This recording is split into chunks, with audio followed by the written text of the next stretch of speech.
Every year mga kapare ko, laging merong isang phone na nagdo-dominate ng mid-range market. At ang sukatan niyan ay yung value na kayang i-offer ng phone na to, specs, performance, and syempre yung presyo nito. Kung gaano siya ka-affordable at kung ano nga ba yung kaya niyang ibigay pagdating sa market. Kaya sa video na to, pag-uusapan natin itong Poco X6 Pro na bagong-bago nalabas ang Poco ngayong 2024. At aalamin natin kung ito na nga ba talaga ang best valued mid-range phone ngayong 2024. Kaya ngayon, pag-usapan natin. Let's go! So, i-skip na muna natin yung unboxing dahil for sure napanood yun na yan sa ibang mga channel kaya pag-usapan na agad natin yung physical appearance and looks nito. Una, meron siyang black variant, gray variant, and also yung kanilang vegan leather yellow which is yun yung pinaka-recommend ko kung bibili kayo ng isang Poco X6 Pro dahil mas maganda tingnan, mas premium looking, mas kakaiba yung dating unlike dito sa mga unique colors na lagi naman natin nakikita or default colors sa mga devices which is black, gray, white at kung ano-ano pa. Kaya kung gusto nyo ng medyo unique, mas magandang piliin ninyo yung yellow. Anyway, dahil nga itong black variant lang yung meron tayo, ngayon simulan na natin. Unang-una, pagdating sa looks nito, maganda naman siya. Medyo slightly curved yung kanyang likod at hindi siya kagaya ng iba na box type or completely box type design. Pero pagdating sa frame nito is completely box naman siya. However, medyo slightly curved nga lang talaga yung likod ng part nito. Which is okay naman hawakan at hindi naman nakakailang. Pagdating nga pala sa build nito, meron nga pala tayo ditong matibay na glass front which is protected ng Corning Gorilla Glass 5. Meron tayo ditong plastic frame and also plastic back. Yes mga kapare ko, yung plastic or vegan leather lang yung back part niya. It depends sa variant na bibilin mo. Kung yung yellow or yung dalawang variant na natukoy ko kanina. Ang maganda pa sa build nito, ito ay meron na ring IP rating. Meron tong IP54 which is dust and splash resistant. Which is pwede na siya makasurvive sa mga ambon-ambon man lang. Kung mababasa siya, hindi siya mamumroblema or hindi ka mamumroblema na pasukin ng tubig itong device ito. Pero syempre mga kapare ko, wag na wag din yung babasahin or itutubog sa tubig dahil ibang usapan yon. Anyway, pagdating naman sa mga sides ito, unahin natin yung bottom side. Ay makikita agad natin dito yung ating SIM card tray, isang noise cancellation speaker, nandito na rin kapare ko yung ating Type-C port, and then nandito na rin kapare ko yung ating stereo speaker. Sa right side naman na ito mga kapare ko, napaka-basic which is yung kanyang power button and also yung ating volume rocker. At pagdating sa fingerprint nito, ito ay in-display fingerprint na. Pagdating naman sa top side nito mga kapare ko, meron tayo ditong isa pang noise cancellation microphone, isang IR blaster, and also isa pang stereo speaker. So yes mga kapare ko, dual stereo speaker po ito. Pagdating naman sa left side nito mga kapare ko, walang nakalagay dito at clean na clean lang. Ang usually nagustuhan ko sa physical appearance nitong Poco X6 Pro is yung kanyang grip or yung kanyang size. Dahil madali lang hawakan, wala akong problema, kayang-kaya ko siyang dalhin kahit saan nang hindi nananakit yung kamay ko. At sa hindi ko naman nagustuhan, syempre natural is yung kanyang pagiging glossy finish. Pero ang maganda dyan is in-include na rin dito ng Poco yung kanilang matte jelly case kung saan bagay sa kahit anong color variant. Kaya kahit glossy finish yung mabili mo, ay maganda pa rin tingnan gamit-gamit yung case. So, good thing na meron ganito. Pause lang muna saglit mga kapare ko dahil malapit na nga ang Feb 14 at kung naghahanap kayo ng bibilihan ng bulaklak pang regalo sa inyong mga magulang or kaya sa inyong mga jowa, girlfriend or boyfriend, mare-recommend ko itong shop na Mirasol's Flowers. Meron sila mga affordable na set ng products sa pwede nating i-avail para sa mga flowers. Ilalagay ko nga pala yung link ng contact information nila and also ng kanilang IG dyan sa ating description or pin comment section para makapag-avail kayo ng products sila. Highly recommended mga kapare ko dahil dyan ako bumibili ng flowers and also si ate po yung may-ari. Kaya kung gusto nyo i-support yung business ng aking ate or kaya gusto nyo magbigay ng flowers sa mga mahalin nyo sa buhay, yung contact info nila nandyan sa pin comment section. Yun lang. Moving on, ngayon pag-usapan naman natin yung isa sa pinakamagandang specs na itong device ito which is yung kanyang display part. Bakit kamo? Meron lang naman tong 6.67-inch Crystal Res 1.5K resolution Flow AMOLED display mga kapare ko. At isa to sa pinagmamalaki ng Poco dito sa device na to. Dahil mas maganda, mas matingkad, mas maganda yung contrast na dinidisplay ng device na to. Dahil ito ay naka 100% DCI P3 wide color gamut na mga kapare ko. Kaya mapapansin mo na yung black dito is black na black, yung red dito is red na red, or yung mga dark colors dito is mas dark na dark tingnan dahil medyo mas mataas yung contrast dito mga kapare ko or mas buhay na buhay yung kulay sa mga Flow AMOLED. Isa pa sa pinaka nagustuhan ko dito is yung pagiging manipis ng bezel set neto. Same na same sila ng Poco X6 na review ko before na napakanipis talaga ng bezel. Usually mas manipis pa to doon sa ating Red Magic 9 Pro na na-review before, which is nagustuhan ko talaga lalo na kapag nanonood ako dito ng anime and also ng Netflix movie. Dahil parang content na lang yung pinapanood natin at halos wala na siyang bezel tingnan, which is a common benefit para sa mga bezel-less or symmetrical bezel phones. Meron na nga rin pala itong 120Hz high refresh rate support na saan magagamit natin sa ibang application and also sa ibang mga game. At pagdating naman sa outdoor use, hindi ka rin mamumroblema dahil meron itong 1,800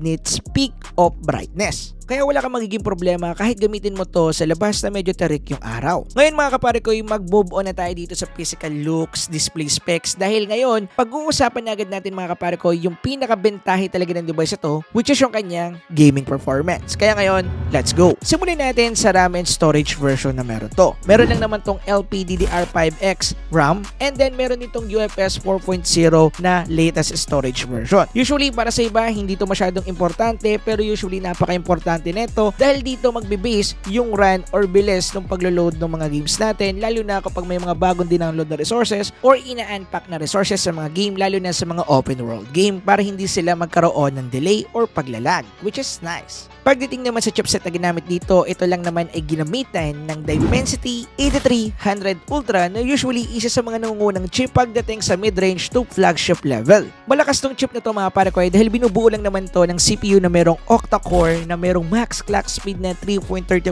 GHz and then meron din tong GPU which is Mali G615. And usually isa to sa malalakas na hanay ng GPUs na pwede nating makuha ngayon sa Mali dahil ito lang naman yung nakuha nating Antutu benchmark score which is nakakuha lang naman tayo ng 1.3 million to 1.4 million Antutu benchmark score. At patunay na to na talagang malakas yung ating Dimensity 8300 Ultra. Kung makikita natin yung GPU and CPU score natin dito talagang mataas din which is nasa 400 plus yan pagdating sa GPU which is makikita natin mamaya kung ano yung kayang gawin ng chip na to pagdating sa gaming. And usually nag-thermal test din tayo dito mga parekoy at nakakuha tayo dito ng magandang result which is nag-thermal throttling siya at 85% ng kanyang performance. Yan ay pasado pagdating sa ating criteria. Pero kagaya lagi na sinasabi ko, itong mga testing na ginagawa natin is just a expectation setter. Mas maganda pa rin kung makikita natin yung pinaka full performance niya sa gaming kaya ngayon mag-jump na agad tayo doon. Let's go! So syempre, simulan natin yung ating gaming test sa pinakapangmasang laro dito sa Philippines which is itong Mobile Legends. At ang supported settings niya nga pala dito is ultra settings na. At pagdating sa gaming performance ng device ito dito sa Mobile Legends, wala na tayong doubt doon na overkill talaga itong device ito pagdating sa MLBB. Dahil meron tayong solid 120 FPS dito, maganda yung graphics, maganda yung touch response, and also maganda yung kanyang temperature. Ngayon, mabalik tayo dun sa FPS. Kagaya ng sinabi ko, meron tayo ditong solid 120 FPS. However, meron pa rin siyang normal na pag-drop which is bumababa ng 118, 117 kapag merong mga hindi nangyayari at mga nangyayari din mismo sa screen. At kagaya lagi na sinasabi ko, normal lang na nangyayari to at hindi nyo to mapapansin kung mangyayari man habang naglalaro kayo sa device na to. Depende na lang kung may gamit kayong FPS meter dahil medyo nakakaano yun kung makikita ninyo, di ba? Anyway, pagdating sa kanyang touch response, just I said, maganda responsive siya. At pagdating naman sa thermal na nakuha natin dito sa device ito, nakakuha lang naman tayo ng decent thermal. Dahil nakakuha lang naman tayo ng 40 to 42 degrees Celsius which is not bad para sa MLBB. Kung ako yung tatanungin ninyo, yes, medyo umiinit yung device na ito mga kapare ko dahil one game pa lang yung 40 to 42 degrees Celsius pero just I said, normal lang naman yon. Anyway, proceed tayo sa next game. Next naman na game na nalaro natin dito mga pare ko ay Apex Legend. Parlate 84 pala. Akala ko kasi after update Apex Legend na siya. Anyway, pagdating dito, meron tayong extreme settings. At pagdating sa kanyang gaming performance, ito yung nakuha natin mga kapare ko Decent naman yung gaming capability ng Poco X6 Pro dito sa Parlate 84. Yun nga lang, yung kanyang FPS is medyo talagang tumatalon-talon. From 120, bumababa siya ng 110, 100, minsan bumababa pa ng 94 FPS which is para sa akin considerable as normal pa rin naman dahil hindi naman ito nakaka-apekto sa ating gaming performance unless babagsak to sa FPS na below 60 FPS. Yun, medyo annoying na yun at papapansin nyo talaga yung biglang frame drop noon. Pero kung ganito lang naman, parang 120 to 100 or 90 FPS, no problem naman yun dahil for sure hindi nyo yun masyadong mapapansin. At okay na okay pa rin yung ganyang gaming performance pagdating doon. So agay na sinabi ko, parang 120 FPS, nag-drop talaga siya sa 90 FPS at nag-maintain siya doon ng medyo matagal. matagal-tagal din. And then nanalo tayo dito sa first game natin at ito yung nakuha nating temperature. Nakakuha lang naman tayo ng 42 to almost 43 degree Celsius, which is not bad para sa first game mga kabaro ko. Tumagal din yan ng mga 20 minutes. Yun nga lang yung pinaka na-miss ko talaga sa Parlay 84, medyo matagal na talaga yung gameplay niya. Unlike noon, mabilis lang. Anyway, naglaro ulit ako ng isang beses dahil hindi ako satisfied sa nakuha kong information. At ito yung nakuha natin mga kaparagoy. Nakakuha tayo ng 120 FPS again, pero bumagsak ulit siya sa 90 FPS. So, napansin ko na pag once na medyo umiinit yung device natin, hindi naman siya talaga totally umiinit na nakakapaso. Pag medyo nag-warm na yung device natin, parang mechanism na mismo to ng game or ng mismong device natin na ibaba yung kanyang FPS sa 90. So, yun yung nakikita ko kaya bigla siyang bumababa sa 90 from 120 FPS, nag-maintain ng 90. Di ko sure kung ito ay mechanism ng phone natin or kaya mechanism mismo ng game. Kaya, as of now, yun lang yung masasabi ko pagdating sa kanyang FPS. And then yung nakuha nga pala natin na thermal dito is 43 to 44 degree Celsius, which is medyo tumaas ng bahagya mga kaparekoy at sa loob yan ng 50 minutes sa playing time. So yung next naman na game na tinesting natin dito is yung ating Genshin Impact. At dito sa Genshin Impact mga kaparekoy ay nakakuha lang naman tayo dito ng magandang settings, which is meron tayong default medium settings pero kaya-kaya niyang i-handle yung highest graphical settings at 60 FPS preset combo. At pagdating sa gaming performance ng device ito dito sa Genshin Impact ay decent na decent. Shoutout nga pala doon sa tropa natin na nagpahiram ng account dyan kay Parekoy JB kasi mapapakita ko sa inyo yung ganda ng graphics, ganda ng game or yung mismong FPS na makukuha natin kahit sa mga malalayong mapa or kaya doon sa mga map na medyo hindi ko pa na-explore doon sa old na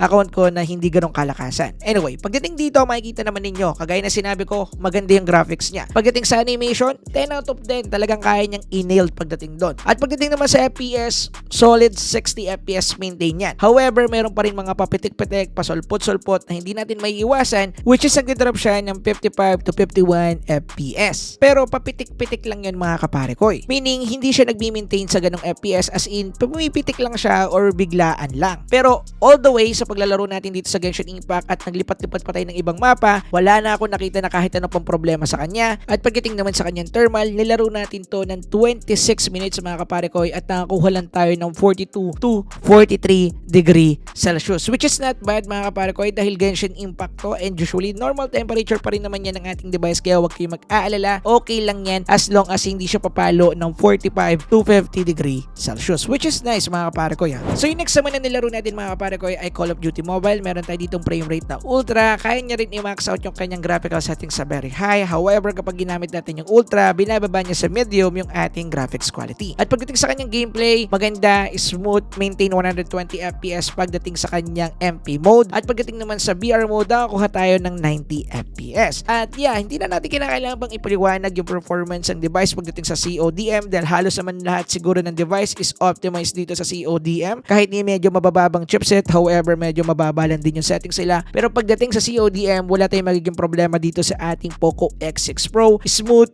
stable yung kanyang FPS. Meron pa pitik-pitik na frame drop pero pa 1-1 lang naman, 1 FPS na bumababa. It depends yun sa situation. Anyway, pagdating dito, nakakuha din nga pala tayo ng temperature na 39 degrees Celsius at walang kaproblema. Ngayon mga kaparekoy, for sure may mga magtatanong dyan, umiinit ba itong Poco X6 Pro? Ang totoo niyan, oo, umiinit naman siya pero yun nga, pinakamataas na nakuha natin temperature is 44 degrees Celsius, which is para sa akin hindi na masyadong normal pero normal naman yung 43 degrees Celsius. So dito sa port nito, kinakailangan nyo na lang talaga siyang iset up sa medyo mga mababang settings. Huwag nyo na lang masyadong i-max out kung maglalaro kayo dito ng pang matagalan. Pero ako na nagsasabi sa inyo, kayang-kaya nyo maglaro dito ng hard gaming basta hindi nga lang super max out yung settings all the way kapag naglalaro kayo dahil talagang iinit yung device. Unless gagamit kayo ng mga phone cooler, pwede nyong i-max out yung settings basta gagamit kayo nun. So pagdating dito, yun lang yung masasabi ko sa kanyang gaming capability. Pag-usapan naman natin yung iba niyang mga specification. Unahin natin yung kanyang battery. Sa battery nito, meron tayong 5,000 mAh of battery capacity at 67 watts fast charging support na sinasabi na kaya mo mag full charge from 0 to 100 sa loob lang ng 45 minutes ng pag-charge. Pero nakadepende yan. 45 to 50, it depends. At pagdating naman sa operating system na ginamit dito, ginamitan na ito kaparekoy ng Xiaomi Hyper OS. At kung ako yung tatanungin ninyo kung meron bang pinagkaiba yung MIUI sa Hyper OS, para sa akin, wala. Dahil yung most ng UI interface is almost MIUI pa rin mga kaparekoy. However, medyo meron silang binago pagdating sa ating taskbar. Medyo pang iPhone 7 setup or line up yung kanilang taskbar dito. And then pagdating naman sa kanyang lock screen, meron din. Pwede mong baguhin yung widgets, pwede mong baguhin yung time or arrangement. It depends sa'yo. Pero yung endpoint para sa akin, halos MIUI pa rin naman talaga itong HyperOS. Ang maganda dito, under na to ng Android 14 mga kaparakoy. Kaya nasa latest Android version tayo dito. Anyway, ngayon na-discuss ko na sa inyo yung part na yan. Pag-usapan naman natin yung isa pang bentahe ng device ito, which is yung kanyang camera capability. Let's go. Dahil meron lang naman tong OmniVision's OB64B 64MP main camera with OIS at meron din tong ultra-wide camera which is 8MP and 2MP macro camera. Pagdating sa video capabilities nito, kaya nito mag-shoot ng 4K at 30fps and 1080p at 60fps mga kaparekoy. At pagdating naman sa photo quality and video quality nito mga kaparekoy ay okay na okay. Na-nailed niya naman yung kulay, yung detail, yung ganda ng photo nandun talaga mga kaparekoy. As in, capture niya yung gusto mong i-capture pagdating sa isang photo, kung ano yung kulay niyon mismo, yun talaga yung ilalabas niya. However, medyo may konting adjustment lang, medyo may konting-konti lang, medyo dumadagdag yung contrast, medyo nagiging saturated sometimes, and minsan medyo nagiging wash out yung kulay. It depends yan sa light and also situation kung anong oras or time ka mag-shoot ng photo, which is reasonable naman mga kaparekoy. Pagdating naman sa mga portraits nito, okay din naman. Wala din naman ako nagiging problema at na-nailed niya naman. Pero para sa akin, medyo nakukulangan ako kaparekoy sa blur effect or dun sa bokeh effect ng camera. Pero para sa akin lang naman yon. Pagdating naman sa kanyang edge detection, okay naman, na-nailed niya naman, pero hindi ganun ka-perfect yung kanyang edge detection. Kasi merong mga times sa kapag medyo maraming kinakailangan i-process or i-detect yung edges, medyo sumasablay yung edge detection niya. Pero reasonable naman. Pagdating naman sa video quality nito, wala na rin ako masyadong sasabihin pa. Okay naman yung kanyang quality. However, 30fps sana ginawa na lang 60 para mas smooth. Pagdating sa stabilization, nandun naman kapare ko yung kanyang EIS support. Okay na okay naman, wala naging problema. At pagdating naman sa kanyang quality, ay nandun din naman yung detail, nandun naman yung sharpness. However, minsan medyo may mga washout colors, lalo na kapag medyo maalog yung pag-shoot mo, which is reasonable. Pagdating naman sa selfie camera nito mga kapare ko, meron tayo ditong 16MP and then kaya nito mag-shoot ng 1080p at 60fps. Pagdating sa kanyang photo quality, nandun naman yung detail, nandun din yung kulay. However, medyo enhance siya ng konti. Medyo hindi siya halata na halata kasi kapag magpo-focus ka dun sa photo na kinuha niya or nakuha niya using front-facing camera, medyo makikita mo na parang enhance yung kulay ng balat mo. At the same time, pati yung face mo kung may mga pekas-pekas or butas-butas yan, parang isosoften niya yung part na yun na kung saan parang malinis lang siya at medyo noisy yung photo. Which is para sa akin, medyo hindi ganun ka-okay. Pagdating naman sa video capabilities nito, ito yung example. Ito nga pala yung sample recording ng ating front-facing camera sa Poco X6 Pro. 1080p at 60fps, medyo malungkot ng konti kasi dapat ginawa na lang 4K at 30 at mas maganda sana yun, di ba? Pagdating naman sa detail nito, nakikita niya naman na okay. By the way, yung mic nga rin pala na gamit ko is yung sa Poco X6 Pro, so kung may naririnig kayo dyan na maingay, mga kapatid ko yun doon. Anyway, now, usapang presyo naman tayo. So, as of recording this video, yung presyo ng A256GB neto is nasa 16,999 pesos. At kung magsusum out tayo saglit at titingnan natin yung mga specification na makukuha natin sa device ito para sa kanyang presyo, definitely masasabi ko na sulit ito. Ngayon, ano yung sagot sa tanong na kung ito na nga ba talaga ang best valued phone ngayon 2024? Usually, napakaaga pa para sabihin yan, pero as of recording this video at sa mga phone na nare-release pa lang hanggang ngayong February, masasabi ko na ito na yung pinaka-the best mid-range phone or best valued mid-range phone na pwede nyo bilhin sa market ngayon. Pero just I said, nasa February pa lang tayo kaya maaga pa para sabihin to. Pero ngayong February sa video na to, masasabi ko na ito yung pinaka-the best valued mid-range phone para sa kanyang presyo at sa specification nito. Kaya tingnan natin yung mga susunod na buwan kung meron bang i-release sa panlaban yung ibang brand dito sa Poco X6 Pro. Yun lang, maraming salamat, peace.